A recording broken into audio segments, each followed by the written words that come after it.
কলকাতার ঋতুরাজ হোটেলে অগ্নিকাণ্ড, প্রধানমন্ত্রীর শোক বার্তা, মুখ্যমন্ত্রীর 14 ঘন্টা পর প্রথম প্রতিক্রিয়া।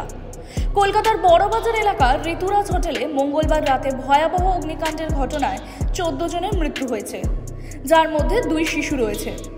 এই মর্মান্তিক ঘটনার পর প্রধানমন্ত্রী নরেন্দ্র মোদী ও মুখ্যমন্ত্রী মমতা বন্দ্যোপাধ্যায় উভয়ই শোক প্রকাশ করেছেন এবং নিহতদের পরিবারকে আর্থিক সহায়তার ঘোষণা দিয়েছেন।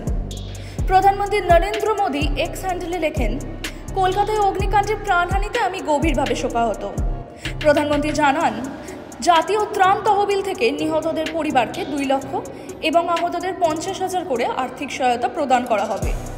প্রধানমন্ত্রীর প্রতিক্রিয়ার পর এবং অগ্নিকাণ্ডের 14 ঘন্টা পর মুখ্যমন্ত্রী মমতা বন্দ্যোপাধ্যায় তার প্রথম প্রতিক্রিয়া জানান।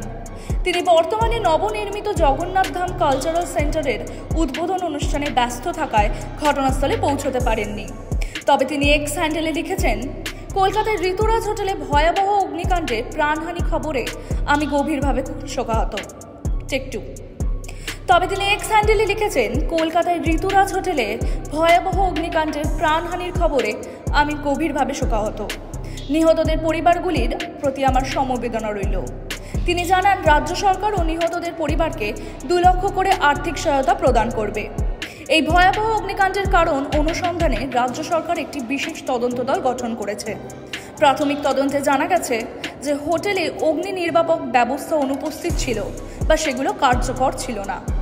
হোটেলের নির্মাণ ও অগ্নি নিরাপত্তা সংক্রান্ত অনুমোদনগুলি খতিয়ে দেখা হচ্ছে। প্রশাসন জানিয়েছে, দায়ীদের বিরুদ্ধে কঠোর ব্যবস্থা নেওয়া হবে এবং ভবিষ্যতে এমন দুর্ঘটনা রোধে প্রয়োজনীয় পদক্ষেপ গ্রহণ করা হবে। টাইমস নাও খবর।